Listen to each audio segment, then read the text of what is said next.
dans la maison du Seigneur ce soir, en votre compagnie pour partager la parole du Seigneur. C'est une vraie grâce et je ne serai jamais assez reconnaissant vis-à-vis de mon Dieu pour tout ce qu'il a fait dans ma vie. Et ce soir, même si je suis un peu fatigué, même si on est tous un peu fatigués, on a eu une journée de travail, d'école ou peu importe, il reste digne d'être loué, il reste digne d'être levé. Et ce soir, du coup, est-ce qu'on peut se lever juste un petit instant et remettre ces moments que nous allons passer dans la parole de Dieu entre ses saintes mains. Seigneur Jésus-Christ, ce soir, c'est devant toi que nous nous présentons, Seigneur, tels que nous sommes, mon Dieu, mon roi. Père éternel, tu connais chacune de nos vies, Seigneur, chacun de nos fardeaux, Père éternel. Et nous venons devant toi, Seigneur, parce que tu es le seul, Seigneur, vers qui nous voulons aller quand nous ne savons pas quoi faire, Seigneur. Quand nous n'avons aucune solution, Père éternel, tu es notre réponse. Et Seigneur Jésus-Christ, ce soir, je veux te louer, je veux t'adorer, Seigneur.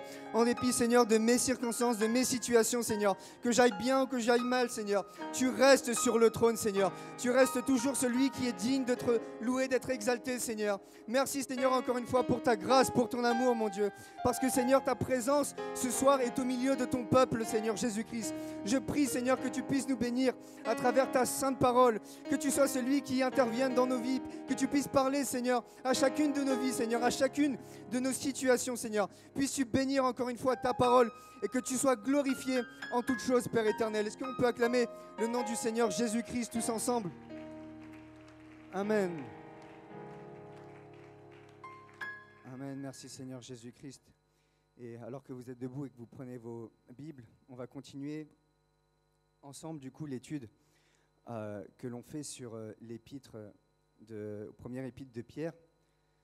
On va lire ensemble la portion d'écriture 1 Pierre 3 à partir du verset 8 jusqu'au verset 17. Et alors que vous cherchez, je voudrais honorer mon pasteur Novaki, sœur Novaki, pasteur Dean, sœur Laurine, pour le privilège qu'il me donne de pouvoir me tenir ici. C'est vraiment une grâce pour moi.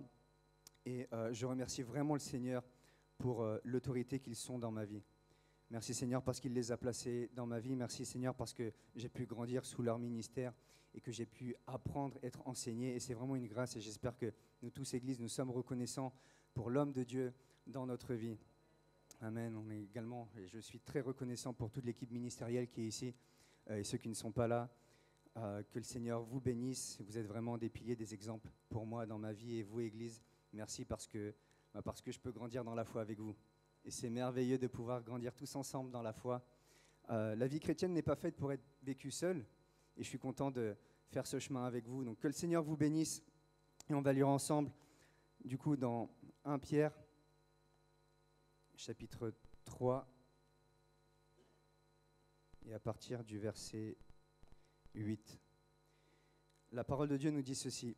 « Enfin, soyez tous animés des mêmes pensées et des mêmes sentiments, pleins d'amour fraternel, de compassion, d'humilité.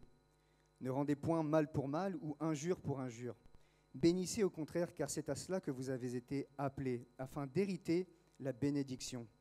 Si quelqu'un, en effet, veut aimer la vie et voir des jours heureux, qu'il préserve sa langue du mal et ses lèvres des paroles trompeuses, qu'il s'éloigne du mal et fasse le bien, qu'il recherche la paix et la poursuive, car les yeux du Seigneur sont sur les justes et ses oreilles sont attentives à leurs prières. Mais la face du Seigneur est contre ceux qui font le mal. » Verset 13. « Et qui vous maltraitera si vous êtes zélés pour le bien? D'ailleurs, quand vous souffririez pour la justice, vous seriez heureux. N'ayez d'eux aucune crainte et ne soyez pas troublés, mais sanctifiez dans vos cœurs le Seigneur Dieu, étant toujours prêt à vous défendre avec douceur et respect devant quiconque vous demande raison de l'espérance qui est en vous. Et ayant une bonne conscience, afin que, là même où ils vous calomnient comme si vous étiez des malfaiteurs, ceux qui décrient votre bonne conduite en Christ soient couverts de confusion. » Verset 17. « Car il vaut mieux souffrir, si telle est la volonté de Dieu, en faisant le bien qu'en faisant le mal. » Amen. Que le Seigneur vous bénisse. Vous pouvez reprendre place.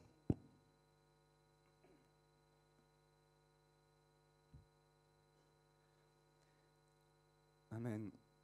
Le thème majeur du premier épître de Pierre, c'est l'espérance. On l'a déjà entendu les semaines passées alors qu'on a commencé à étudier cette épître. Et cette lettre, finalement, c'est une lettre d'encouragement.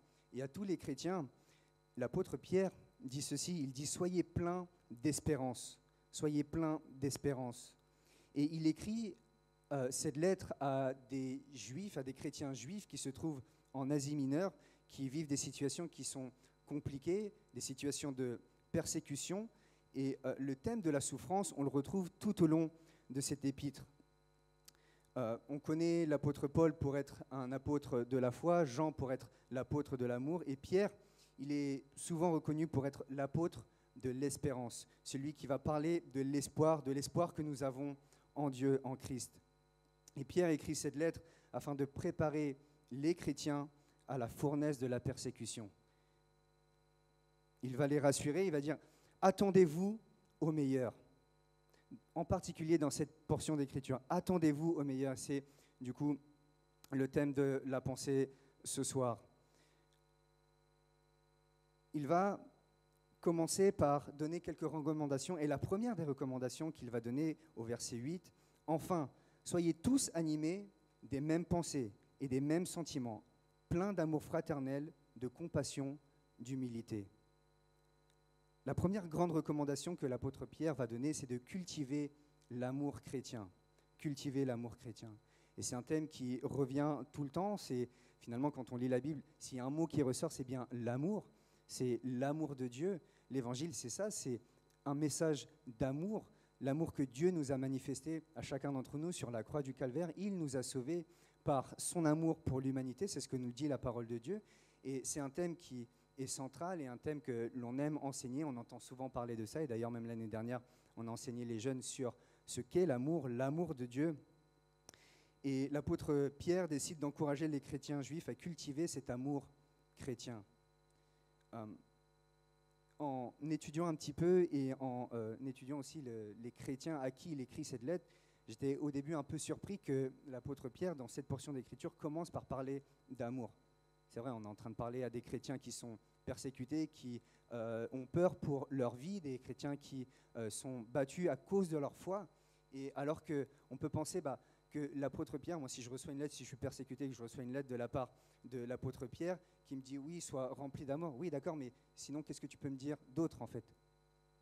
Est-ce que tu peux m'encourager dans ma foi à continuer à persévérer? Mais l'apôtre Pierre ici commence par parler de l'amour. Et quand on parle de Dieu, s'il y a bien un attribut qui ressort, c'est que Dieu est amour. La caractéristique prédominante de Dieu, ce n'est pas sa toute-puissance, son omniscience, mais c'est son amour. 1 Jean 4, verset 16 nous dit clairement que Dieu est amour. Et à nous aujourd'hui qui sommes devenus enfants de Dieu, il nous est demandé de partager l'amour de Christ. Jésus dira lui-même qu'à ceci tous reconnaîtront que vous êtes mes disciples si vous vous aimez les uns les autres. Et l'amour de Christ est finalement la meilleure réponse aux besoins de ce monde. Aujourd'hui, on vit dans une société qui est très difficile, une société qui est très divisée à cause de plein de sujets. Ça peut être à cause du sexe, à cause du sexe homme-femme, à cause du racisme ou plein d'autres sujets qui divisent le monde. Et ce que j'avais l'habitude de dire aux jeunes l'année dernière, c'est que s'il y a bien un endroit sur Terre où tout homme devrait se réunir et être lié, c'est dans l'Église. Parce que dans l'Église règne l'amour de Christ. Au-delà de nos différences, qu'elles soient physiques, culturelles ou autres, on est tous liés par l'amour de Dieu. Et en tant que chrétiens et comme Église, nous devrions partager cet amour, montrer au monde entier que Christ est la raison pour laquelle nous nous unissons et qu'au-delà de nos différends, eh bien, nous pouvons rester unis dans l'amour de Christ. L'apôtre Paul va aussi parler de l'amour, il va encourager l'église de Corinthe dans 2 Corinthiens 5 au verset 14 et il va utiliser cette expression. Il va dire « car l'amour de Christ nous presse ». Et les jeunes, je vous vois un petit peu sourire parce que je vous ai déjà parlé de ces versets à plusieurs reprises. Et dans cette portion d'écriture, quand Paul écrit « l'amour de Christ nous presse », le verbe « presser » ici, ça vient d'un terme grec, « suneko ». Et quand on regarde à cette définition, « suneko », ça veut dire « tenir ensemble », maintenir, comprimer, retenir. En d'autres termes, ce que Paul est en train d'écrire à l'église de Corinthe, c'est que le lien que nous devons avoir, le ciment qui doit nous maintenir ensemble, qui doit nous lier les uns aux autres, c'est l'amour de Christ.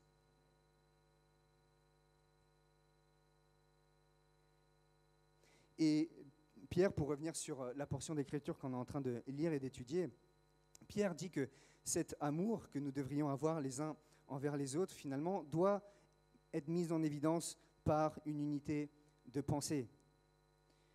Et ici, quand on parle d'unité de pensée, on n'est pas en train de parler d'uniformité, c'est-à-dire qu'on pense tous exactement la même chose. Non, ce n'est pas ce que l'apôtre Pierre est en train de dire. Et si Dieu nous a créés différents, c'est pour une raison, c'est parce qu'il l'a voulu ainsi. Il aurait pu tous nous créer blonds ou bruns, peu importe, tous de la même taille, tous avec les mêmes goûts. Mais Dieu a décidé de créer cette diversité. Et je remercie le Seigneur qu'aujourd'hui, on est une église pleine de diversité. Et les membres du corps du Christ travaillent et doivent travailler ensemble dans l'unité, même si l'on est différent. Vous savez, ma main gauche, elle ne ressemble pas à ma main droite. Enfin, si, un peu, mais elle est différente quand même. Et même des jumeaux sont différents. Dieu nous a créés avec des différences physiques, je vous l'ai dit. Certains sont plus grands que d'autres. On a tous des différences physiques, on a aussi des différences de goût. Moi, par exemple, je suis une personne qui aime beaucoup manger sucré. Moi, je peux manger que sucré pendant la journée, ça ne me dérange absolument pas. Il y a des personnes qui préfèrent le salé. Et on a tous des goûts comme ça différents. Et parce qu'on est différents, on fonctionne de façon différente. Que ce soit dans le travail, dans les études, dans nos relations avec les autres, dans notre comportement. Juste pour reprendre le travail, certaines personnes sont plus productives quand elles sont au bureau parce qu'il y a moins peut-être de distractions, on est concentré, l'environnement est fait pour qu'on puisse travailler et qu'on soit pleinement dans le travail. D'autres personnes sont peut-être plus productives à la maison parce qu'ils sont juste mieux à la maison.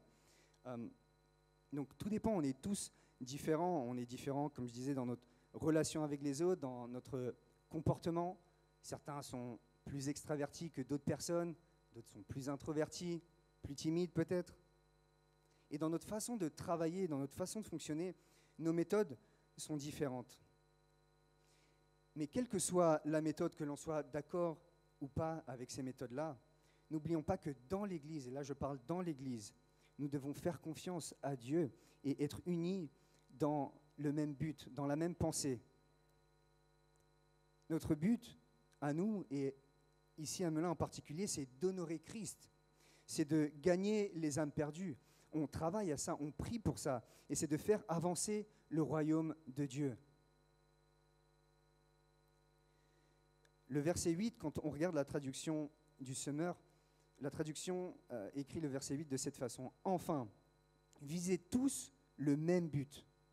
Visez tous le même but. Partagez vos peines. Aimez-vous comme des frères et des sœurs.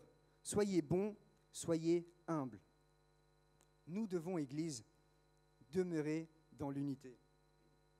Plus que jamais, c'est quelque chose que nous devrions rechercher, être unis dans l'œuvre de Dieu. Vous savez, on passe quelquefois peut-être trop de temps à débattre sur on devrait faire ci, on devrait faire ça, on devrait faire les choses de telle manière ou de telle manière. Moi, je pense que c'est du temps perdu à travailler dans le royaume de Dieu. Si le Seigneur a établi l'Église avec un pasteur et non pas 50 pasteurs, c'est parce qu'il y a une raison. Donc, prions toujours pour nos autorités, que le Seigneur donne toujours la sagesse, le discernement dans les décisions qui sont prises, dans les directions qui sont prises, afin que l'œuvre de Dieu avance toujours. Il ne s'agit pas de mon œuvre, il ne s'agit pas de votre œuvre, mais il s'agit de l'œuvre de Dieu. Et dans ça, nous voulons tous rester unis et que rien ne puisse nous diviser. Dans Romains, au chapitre 13, à partir du verset 8, il est dit ceci. « Ne devez rien à personne, si ce n'est de vous aimer les uns les autres. Car celui qui aime les autres a accompli la loi. » Verset 9, « En effet, les commandements, tu ne commettras point d'adultère, tu ne tueras point, tu ne déroberas point, tu ne convoiteras point. » Et ce qu'il peut encore y avoir se résume dans cette parole. « Tu aimeras ton prochain comme toi-même. » L'amour ne fait point de mal, verset 10. L'amour ne fait point de mal au prochain. L'amour est donc l'accomplissement de la loi. Quand nous aimons, quand nous pratiquons l'amour au sein de l'Église, alors nous manifestons la compassion dont parle Pierre, nous manifestons l'humilité dont il est en train de parler. Et alors que l'apôtre Pierre encourage l'Église à persévérer dans l'amour, à ce que nous puissions cultiver l'amour de Christ au sein de l'Église, il va même plus loin. Il va encourager à montrer de l'amour à ceux qui nous veulent du mal. Alors, pour nous aujourd'hui en 2021, ceux qui nous veulent du mal, oui, c'est peut-être des personnes qui ont mal parlé sur nous, des personnes qui nous ont fait un coup tordu ou autre. Mais si on regarde encore une fois le contexte dans lequel est écrit cette épître, cette lettre, et les chrétiens qui reçoivent cette lettre, on est en train de parler à des chrétiens qui sont persécutés. Quand on parle de ceux qui veulent du mal à ces chrétiens-là, on parle de personnes qui cherchent à nuire au bien-être de ces personnes-là, qui cherchent à les enfermer, à les persécuter, peut-être à les battre, à stopper l'œuvre de Dieu. Et j'imagine les chrétiens à cette époque-là, c'est difficile d'imaginer, on a de la chance d'être dans un pays libre, et je remercie vraiment le Seigneur pour ça. Aujourd'hui, personne ici a couru, essayé de fuir quelconque autorité ou les forces publiques parce qu'on refuse qu'on se réunisse ensemble. Aujourd'hui, on a cette liberté de pouvoir venir dans la maison du Seigneur, et merci Seigneur pour ça. Mais à cette époque-là, j'imagine que quand le matin, on se levait, on remerciait le Seigneur que Seigneur, aujourd'hui, je ne suis pas lié, je ne suis pas dans les chaînes, je suis avec ma famille et j'ai pu passer la nuit tranquillement. Et certainement que les chrétiens se levaient le matin n'ayant pas la certitude de pouvoir rentrer à la maison le soir. Parce qu'on en voulait à leur vie, on en voulait à l'œuvre de Dieu, et des personnes leur voulaient du mal. Et l'apôtre Pierre est en train de dire, ces personnes-là qui veulent votre mal, qui veulent vous faire souffrir, montrez-leur de l'amour. Montrez-leur de l'amour. L'apôtre Pierre les avertit que la persécution est imminente et qu'elle est déjà là et qu'ils doivent s'y préparer. Et nous, Église du XXIe siècle, nous devrions également nous préparer à la persécution parce que des temps difficiles s'annoncent et arrivent. Je ne dis pas ça pour susciter une crainte ou une peur ou quoi que ce soit, absolument pas, mais c'est des choses qui sont bibliques. La Bible parle de ces choses-là, de la fin des temps et des événements qui doivent arriver, se produire à la fin des temps. Et croyez-moi qu'on est beaucoup plus près de la fin que ce qu'on imagine. Et vous savez, juste une petite anecdote, il y a de cela à peu près un mois, un peu plus, j'ai un de mes frères qui vient me voir, il est super content parce qu'il a reçu une offre d'une entreprise. Et du coup, écoute, je suis super content pour toi. C'est Andrés, parce que c'est vrai que j'ai plusieurs frères. Je parle d'Andrés. Et il me dit, ouais, je suis super content, on m'a proposé ça. Et je dis, écoute, parle-moi un petit peu de l'entreprise, qu'est-ce qu'elle fait? Et du coup, il me parle d'une entreprise. Cette entreprise, c'est une entreprise française qui travaille dans ce qu'on appelle l'identification numérique. En gros, ce que l'entreprise veut, et là où elle investit son argent, c'est à ce que l'identification dans le futur se fasse électroniquement, qu'on n'ait plus besoin de carte d'identité, de permis de conduire, de carte vitale, de passeport, mais que tout se fasse électroniquement. Moi, je suis là, plus il me parle de ça, et plus je fronce les sourcils, je dis, Andrés, t'es sûr de toi? Et il me parle, et c'est une entreprise qui a déjà des contrats avec plusieurs gouvernements. Il me dit que, par exemple, en Inde, avec le nombre de personnes qu'il y a, les centaines de millions de personnes qu'il y a, c'est extrêmement difficile d'envoyer des pièces d'identité à tout le monde. Donc, le mieux, c'est que tout soit scanné, que tout se fasse électroniquement. Et là, je vous parle de quelque chose qui se passe en 2021. Et je parle d'une entreprise française, mais les grands groupes mondiaux ont investi des millions, des milliards de dollars dans ces choses-là. Et plus je vous parle de ça, et plus ça vous fait écho dans votre tête à la marque de la bête, et c'est des choses qui sont réelles, dont la Bible parle. Tout ça pour dire que, Église, plus que jamais, on doit se préparer aux choses qui doivent arriver. Et en aucun cas, je suis en train de dire ça, encore une fois, pour faire peur, pour qu'il y ait une crainte entre nous, mais simplement que nous soyons conscients de l'urgence des temps dans lesquels nous vivons, et il y a un espoir. Il y a un espoir en Christ. Et c'est vraiment, encore une fois, le thème de l'épître, c'est soyez dans l'espoir, ayez de l'espérance parce que Jésus-Christ, alors c'est ça qui est merveilleux, c'est qu'en tant que chrétien, le Seigneur nous révèle les choses. Il ne nous a pas laissé simplement avancer dans le flou, dans l'ombre, en découvrant, il y a une pandémie, il y a ceci, il y a cela, et on n'est pas au courant, on est pris au dépourvu. Non, le Seigneur, dans sa grâce, nous a fait connaître ce qui allait se passer dans les temps de la fin. Et pour revenir du coup à l'étude,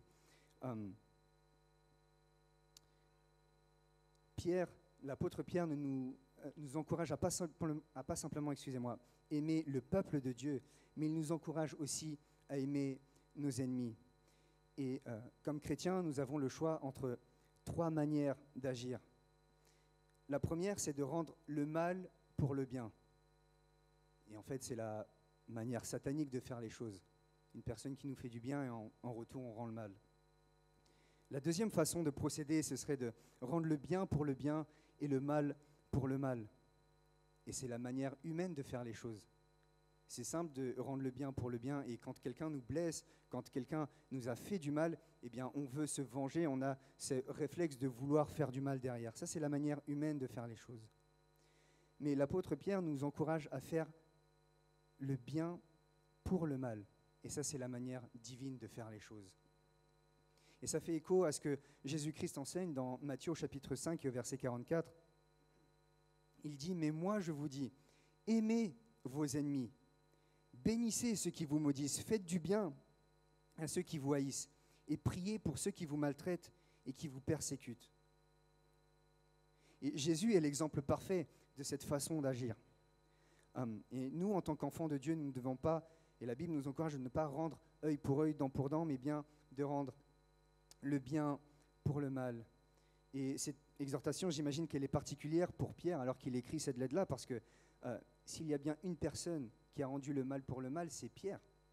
Dans le jardin de Gethsémanée, quand ces soldats viennent pour arrêter le Seigneur Jésus-Christ, vous connaissez l'histoire, il sort une épée, il essaye de défendre le Seigneur Jésus, il va jusqu'à blesser un soldat. Mais nous, chrétiens, nous devons toujours nous souvenir de notre vocation. Et cela nous aidera certainement à aimer nos ennemis et à faire le bien au lieu de faire le mal. Il y a un espoir, et j'aime beaucoup la suite du verset qui dit que nous sommes appelés à hériter la bénédiction, si nous faisons ça. À hériter la bénédiction. Je relis juste le passage. « Ne rendez point mal pour mal ou injure pour injure, bénissez au contraire, car c'est à cela que vous avez été appelés, afin d'hériter la bénédiction. »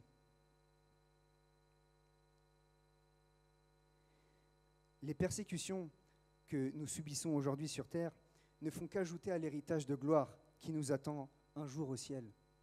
Et c'est ce que l'apôtre Pierre est en train d'encourager les chrétiens à faire, à persévérer dans cela, dans cet espoir que nous avons été faits héritiers de cette bénédiction. Alors là, on est en train de parler d'un héritage qui est céleste, et merci Seigneur que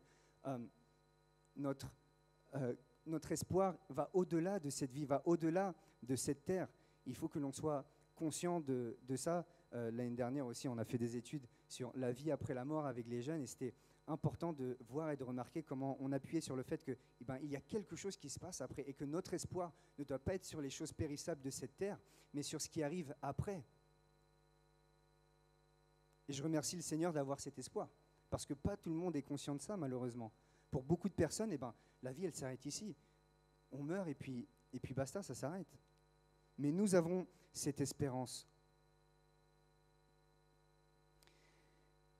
Jésus encourage aussi à la même chose dans Matthieu 5 au verset 10 à 12. « Heureux ceux qui sont persécutés pour la justice, car le royaume des cieux est à eux. » Il est là notre espoir, il est là notre espérance, que malgré les persécutions, malgré les souffrances de cette terre que nous subissons ici, le royaume des cieux, c'est notre récompense, c'est notre espérance. Heureux serez-vous lorsqu'on vous outragera, qu'on vous persécutera et qu'on dira faussement de vous toutes sortes de mal à cause de moi.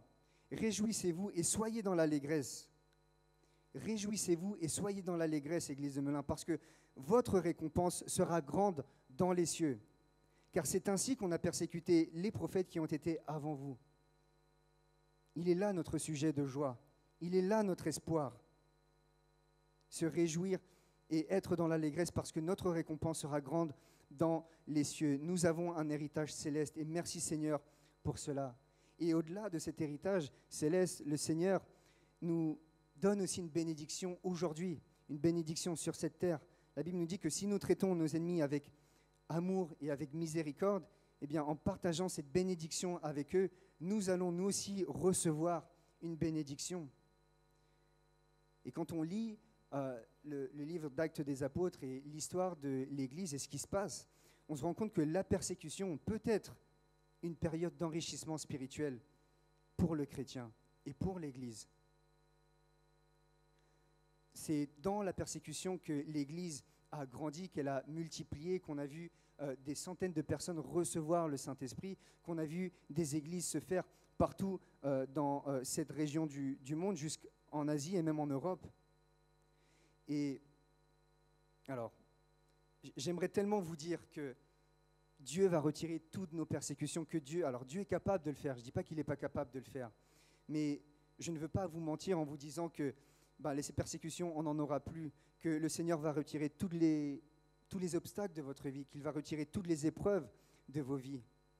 Parce que ce n'est pas vrai, ça ferait de moi un menteur. Et Dieu utilise ces moments difficiles pour nous façonner à son image, pour nous faire grandir, pour nous faire progresser dans notre marche spirituelle et pour que nous nous attachions davantage à lui. Vous savez, j'ai eu beaucoup de personnes qui sont venues me voir et qui m'ont dit « Louis, c'est hyper difficile en ce moment, j'ai cette situation qui est là et franchement c'est juste dramatique et je ne sais pas quoi faire et j'ai commencé à prier, mais je suis toujours dans ça. » Je dis « Tu as commencé à prier? Tu faisais quoi avant ?»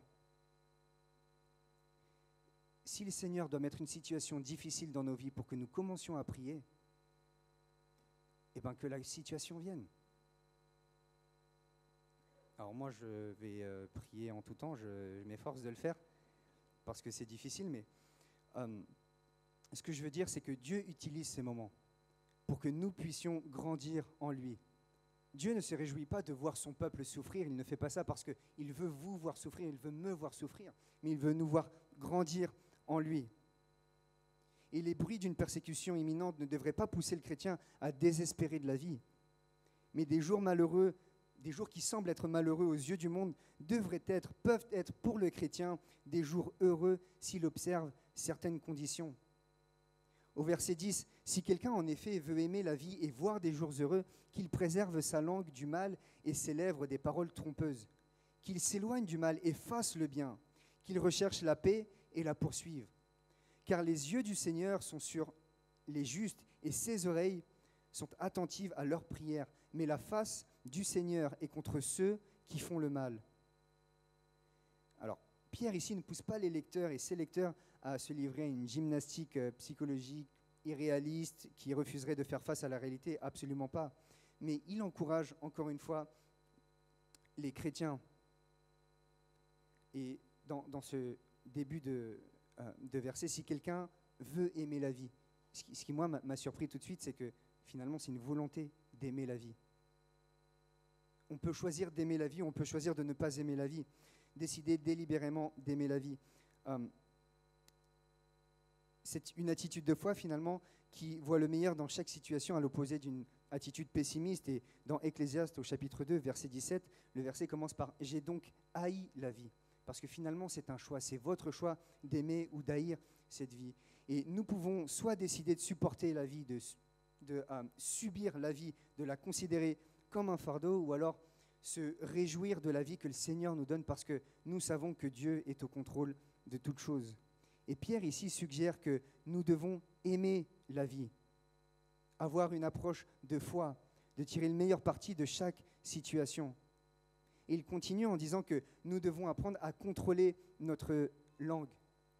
Alors vous le savez aussi bien que moi que la langue, les paroles, ça va très très vite, surtout si on est énervé, on peut dire des choses sur lesquelles on ne peut pas revenir, et nombreux sont les problèmes de la vie qui trouvent leur origine dans des mauvaises paroles qui ont été dites, dans un mauvais esprit, dans une mauvaise attitude.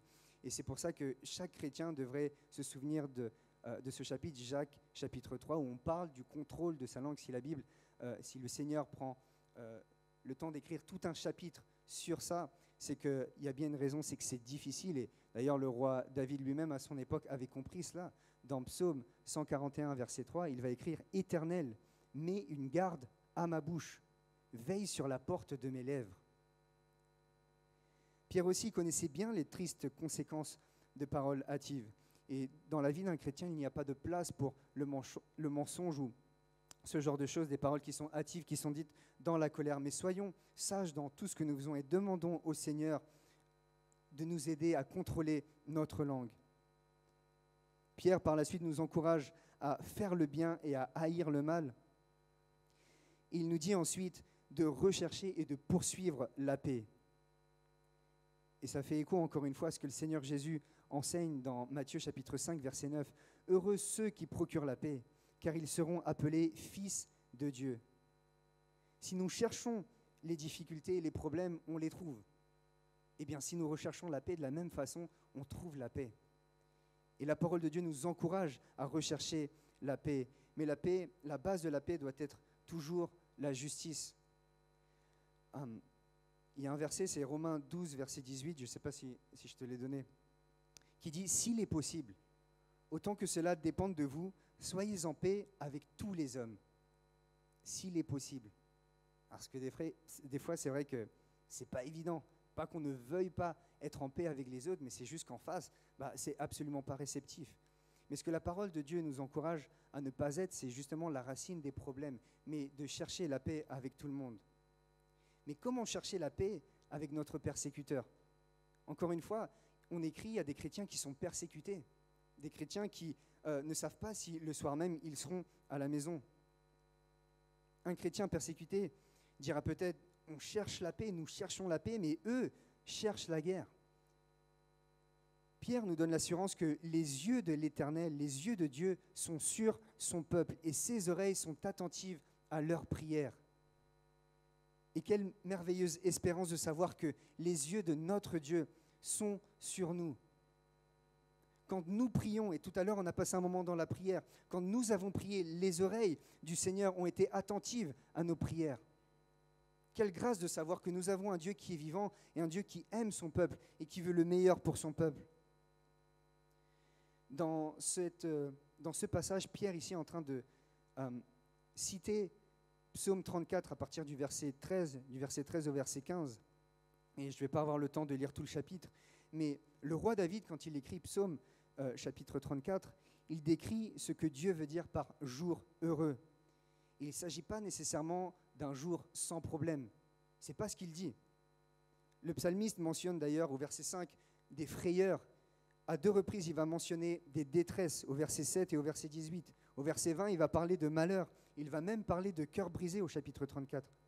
Mais il va dire que le jour heureux pour le croyant qui aime la vie, ce n'est pas un jour où on est choyé, où on est à l'abri, mais c'est un jour où on fait l'expérience de la bénédiction de Dieu. Au milieu des problèmes et au milieu des épreuves de la vie, un jour heureux, c'est un jour où on fait l'expérience de la bonté de Dieu, de l'amour de Dieu. C'est un jour où le roi David glorifie le Seigneur, c'est ce qu'il va dire au verset 2 et 4. C'est un jour où il voit sa prière exaucée. C'est un jour où il goûte encore à la bonté de Dieu. C'est un jour heureux, c'est un jour où il ressent la présence de Dieu. Et moi, je bénis le Seigneur qu'aujourd'hui, nous ressentons sa présence et que nous pouvons faire de ce mardi un jour heureux. Amen.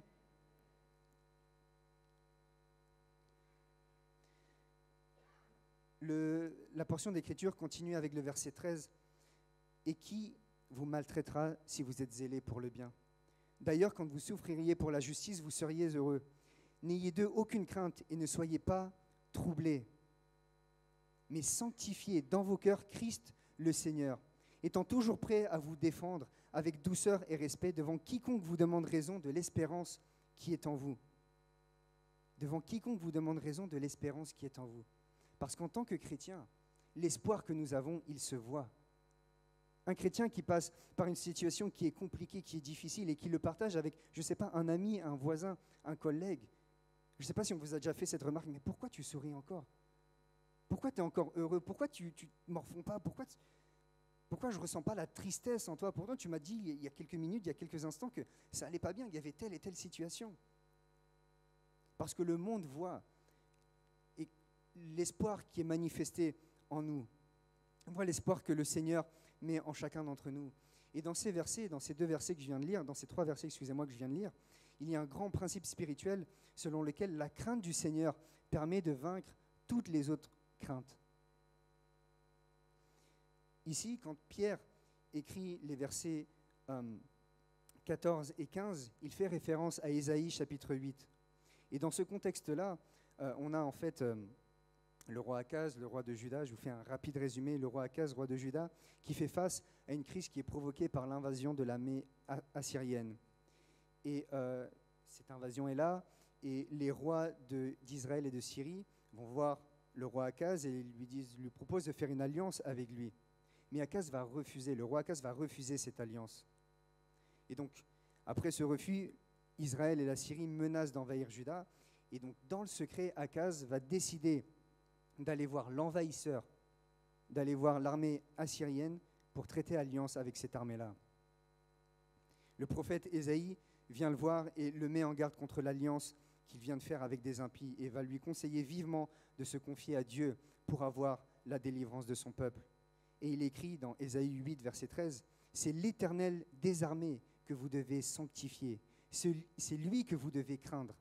C'est lui que vous devez redouter. » Le roi Akaz a quand même prêté alliance avec l'envahisseur, au lieu de prêter alliance avec Dieu. Et Pierre, ici, il écrit pour avertir les croyants sur la manière de répondre correctement à la persécution. Ceux qui font face à la persécution, et nous aujourd'hui, si nous faisons face à la persécution, à des épreuves, nous devons nous rappeler que c'est Dieu, et c'est toujours Dieu qui est au contrôle, pas le persécuteur. Et comme chrétiens, nous avons parfois, quelquefois souvent, à faire face à des situations de crise. On est alors tenté de laisser la peur nous dominer, nous envahir, et on prend des décisions à cause de ça, sous l'emprise de la peur. Mais si nous sanctifions Christ le Seigneur dans nos cœurs, nous n'avons plus à avoir crainte des hommes ni des circonstances. Et finalement, nous seuls, nous pouvons nous nuire à nous-mêmes si nous ne faisons pas confiance à Dieu. Le verset 15, « Mais sanctifiez dans vos cœurs Christ le Seigneur, étant toujours prêt à vous défendre avec douceur et respect. » Lorsque Christ est le Seigneur de notre vie, toute crise finalement devient une occasion de témoignage. Et là ici, quand on est dans le verset 15, quand il est parlé, étant toujours prêt à vous défendre, on est en train de parler de nous. Nous devons être toujours prêts à nous défendre avec douceur et respect.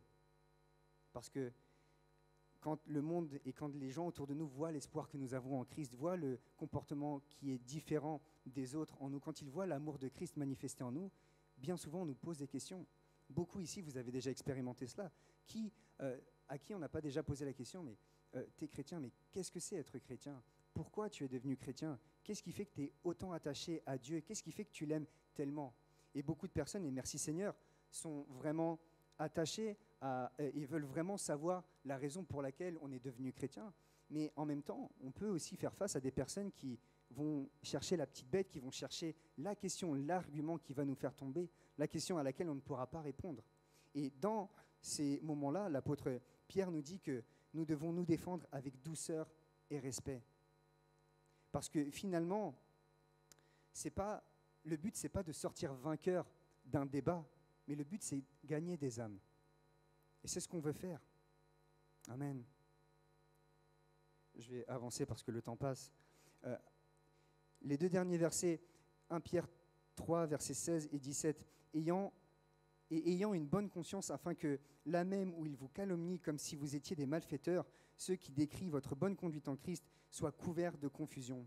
Car il vaut mieux souffrir, si telle est la volonté de Dieu, en faisant le bien qu'en faisant le mal. C'est des versets qui sont difficiles à entendre. Et moi, j'imagine, je me mets à la place de ce chrétien persécuté, et l'apôtre Pierre qui écrit et qui m'écrit, et moi je lis ça, il vaut mieux souffrir si telle est la volonté de Dieu. Ça veut dire que Dieu peut permettre cela dans ma vie. Mais souffrir en faisant le bien plutôt qu'en faisant le mal.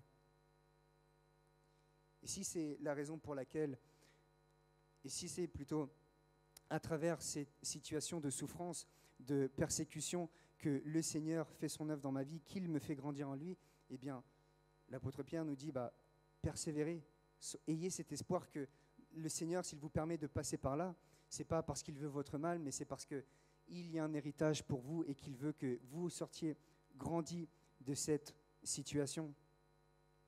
là, ici, on parle de bonne conscience. Je n'ai pas le temps, malheureusement, de vous parler de la conscience, mais il appuie sur une bonne conscience, pas simplement une conscience. Parce que notre conscience, qui est finalement notre juge intérieur, qui rend témoignage de ce qui est bon dans nos actions ou pas, eh ben, c'est une conscience qui peut être corrompue par le mal, corrompue par le péché. Et aujourd'hui, il y a des personnes qui font le mal et qui n'ont aucun remords parce que leur conscience est mauvaise. Et la Bible parle de conscience qui est mauvaise. On nous parle de conscience souillée dans Tite, de conscience endurcie. Et en tant que chrétien, il faut savoir que cette conscience-là, elle se nourrit par la parole de Dieu. La conscience, et un prédicateur qui disait ça, c'est que la conscience, c'est comme une fenêtre à travers laquelle passe la lumière. Mais si cette fenêtre n'est pas entretenue par la parole de Dieu, si elle n'est pas nettoyée, si elle n'est pas entretenue par la parole de Dieu, finalement, elle ne laissera pas rentrer la lumière. Et on a besoin, en tant que chrétien, d'avoir cette bonne conscience, cette conscience qui nous rappelle que nous sommes des enfants de Dieu, qu'il y a un espoir et qu'il y a certaines choses qu'on peut faire et des choses qu'on ne peut pas se permettre de faire en tant que chrétien, n'est-ce pas? Amen. On va se lever, je vais conclure.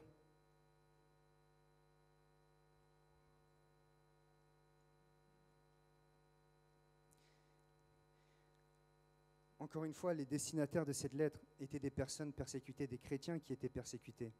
Persécutés parce qu'ils cherchaient à accomplir, à faire la volonté de Dieu dans leur vie. Ils voulaient faire la volonté de Dieu. Ils voulaient louer leur Seigneur. Ils voulaient apprendre à travers des enseignements, à travers des prédications. Et Pierre avertit ces chrétiens-là de la persécution. Il les met en garde, il essaye de les préparer à cela. Et nous, aujourd'hui, Église, plus que jamais, comme je disais il y a quelques minutes, on doit se préparer à cela. Merci Seigneur, on ne vit pas dans un monde et dans un pays où la persécution est si terrible qu'on ne peut pas se réunir. Mais des temps difficiles viendront. Mais notre espoir reste en Jésus-Christ. Je remercie le Seigneur d'être dans une église où on a encore l'opportunité de prêcher la vérité en toute liberté. Rien ni personne ne nous empêche de parler du Seigneur. Au point, on peut même le mettre sur Internet. On peut le mettre sur des podcasts. On peut faire tellement de choses. Et merci Seigneur pour cette liberté qui est là. Mais vous savez, avec ces 2 dernières années que l'on a vécues et cette pandémie qui est arrivée, plus que jamais, on doit aussi être conscient de l'urgence des derniers temps dans lesquels nous sommes en train de vivre. La fin est proche, mais Seigneur, je veux m'accrocher à toi et je veux mettre mon espoir en toi, peu importe les circonstances. Oui, Seigneur, c'est difficile. C'est difficile. Et l'apôtre Pierre l'a dit, c'est difficile. Mais Seigneur Jésus-Christ, tu es mon espoir. Et ce soir, on veut remettre notre espoir dans le Seigneur Jésus-Christ. Père éternel, Dieu Tout-Puissant, alors que nous venons devant toi, Seigneur, plus que jamais, Seigneur, nous voulons faire de toi notre espérance, mon Dieu. Merci, Seigneur, parce que tu nous promets d'être avec nous tous les jours jusqu'à la fin du monde. Tu ne nous appelles pas à toi simplement, Seigneur, pour que nous soyons isolés, simplement pour que nous soyons, Père éternel, seuls. Mais tu nous as placés dans la famille de Dieu. Tu nous as placés dans une église, Seigneur, où l'on prêche la vérité. Une église, Seigneur Jésus-Christ, où nous pouvons expérimenter ta puissance. Nous pouvons voir des prodiges et des miracles se produire au milieu de nous, mon Dieu, mon roi. Et je bénis ton Saint-Nom, Seigneur, que nous avons chacun d'entre nous des frères et des sœurs. Une église, Seigneur, qui est là pour nous soutenir, qui est là, Seigneur, pour nous faire grandir en toi, Seigneur, pour nous faire, Père éternel, avancer dans ton royaume, Seigneur Jésus-Christ. Et nous voulons ensemble, Seigneur, dans l'unité de l'église, avancer, Seigneur Jésus. Nous voulons avancer, œuvrer dans ton royaume, Père éternel, mon Dieu, mon roi. Parce que ce monde a besoin de toi. Ce monde a besoin d'une église qui est pleine en toi, Père éternel. Une église, Seigneur Jésus, qui n'a pas peur de son identité, mais une église qui prend part, Seigneur, à l'œuvre de ton évangile, Seigneur, au partage de ton évangile. Et Seigneur, je prie que tu puisses faire de chacun d'entre nous des témoins, Seigneur, efficaces dans le partage de ton évangile. Seigneur, Père éternel, remplis-nous de ton esprit. Renouvelle ton esprit en chacun d'entre nous, Seigneur Jésus-Christ. Que nous puissions, Seigneur, repartir, Seigneur, changer, mon Dieu, transformer, Seigneur, par la puissance de ta parole, Seigneur Jésus-Christ. Père éternel, dans cette confiance, Seigneur, et dans cet espoir que tu nous donnes, mon Dieu, mon roi, que tu es avec nous, que tu nous accompagnes, Père éternel. Et je bénis ton nom, Seigneur, que nous te connaissons, que nous t'avons dans notre vie, mon Dieu, mon roi. Élevé soit ton Saint-Nom, béni soit ton Saint-Nom, Père éternel, dans le beau et dans le précieux nom de Jésus. Amen, Seigneur.